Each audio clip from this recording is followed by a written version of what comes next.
And we want to turn now to health care and efforts to come up with a bill that can pass the Senate. Republican Senator Ted Cruz has held several town halls in his home state. You have Texas over the break. Senator, you're working on a solution. Welcome, but it looks like the bill is in trouble in the Senate. Well, John, good morning. It's good to be with you. There's no doubt this has been a rocky path to getting there, but I continue to believe we can get this done. I think there are a lot of senators who have been working in good faith, working collaboratively for a long time. 6 months ago, Lamar Alexander and I brought together a working group that ran the full spectrum of the Republican conference, and I think we're making real progress.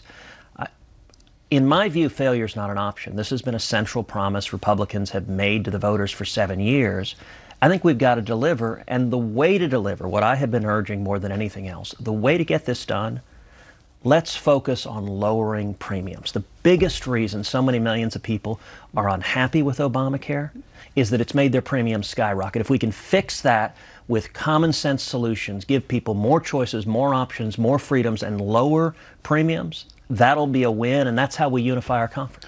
So, but here's the challenge. Coming from Senator Grassley, your own party, who's worked on the health care issue, on your plan, he said this, and let's listen to the audio, and I want to get your reaction. Sure.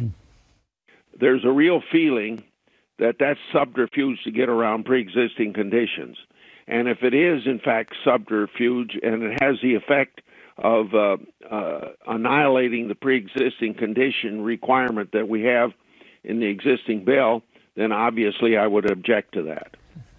Your response, Senator. Well, Chuck Grassley's a good man, and he's a good friend. I think it's important for Republicans not to be deceived by the attacks that are coming out of Chuck Schumer and the Democrats.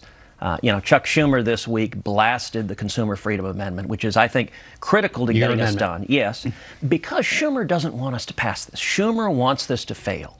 And so no Republican should be deceived. When Schumer made the argument, he called it a hoax. Now, look, I'll note that Schumer and Obama, they know a lot about health care hoaxes. Obamacare was sold to the American people on a whole series of lies. If you like your plan, you can keep your plan. If you like your doctor, you can keep your doctor. And so what we need to focus on is how do we actually deliver results for the people who are hurting under Obama. But this is Senator Chuck Grassley. No, he's not the first run for him. He knows this issue, and he's a Republican, so he's not. Well, but we need to focus on the actual facts. How does the Consumer Freedom Amendment operate? It operates as follows. It's designed to be a compromise that can bring together both conservatives and moderates, that can unify the conference. And so what it says is, you, the consumer, you, the patient, should have the freedom to choose the insurance you want. It shouldn't be the government dictating what insurance you can buy. So that if an insurance company offers at least one plan that's consistent with the Title I mandate, so that meets all of the mandates that you got to provide right now, that are part of Obamacare, including pre-existing conditions. All of that is there. If they offer at least one plan, they can also offer additional plans that consumers may desire. That means you're not taking away anything that is there right now. All of the protection for pre-existing conditions are there, but what you are adding is additional options. So all the people right now who can't afford insurance suddenly will have options of lower premiums where they'll be able to afford coverage that they don't have now. Here's what's embedded in Senator Grassley's critique, though. His argument is that one vestigial Obamacare plan that you allow will attract all the sick people. The premiums there will skyrocket. And so you may be offering people pre-existing conditions in that single plan, but the premiums will be so out of sight that, in effect, you're not really offering it. But again, that argument is simply not accurate. If you look at how it would operate, yes, it is true that some young, healthy people may choose to purchase freedom plans at much, much lower. They'd be crazy not to. And so they'd get much, much lower premiums. And so, number one, you have millions of people who are winners straight off. Young people get hammered by Obamacare. Millions of young people suddenly have much lower premiums. But let's focus on what you just asked, the relatively small pool of people with pre-existing conditions, significant illnesses on the individual market. You're dealing with roughly 4 to 5 million people out of a country of 330 million people. But the sickest among us. In the individual market, yes. In every other market, in the group market, pre-existing conditions protections are there. Everywhere else, the pre-existing conditions are there. The individual market is a relatively small slice, and this is an even smaller slice.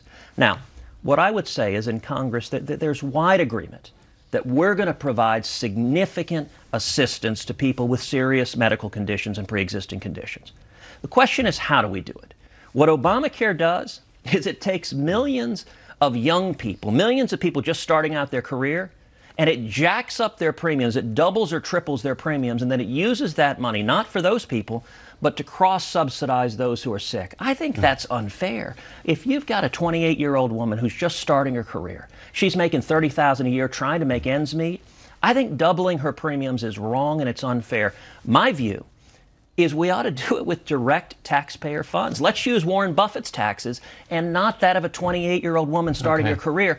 And let me point out, the Senate bill has billions in taxpayer subsidies and stabilization funds so that the premiums for pre-existing conditions stay stabilized and low. Okay, to be worked out this week. Senator, thank you so much for being with us, and we'll be back in a moment.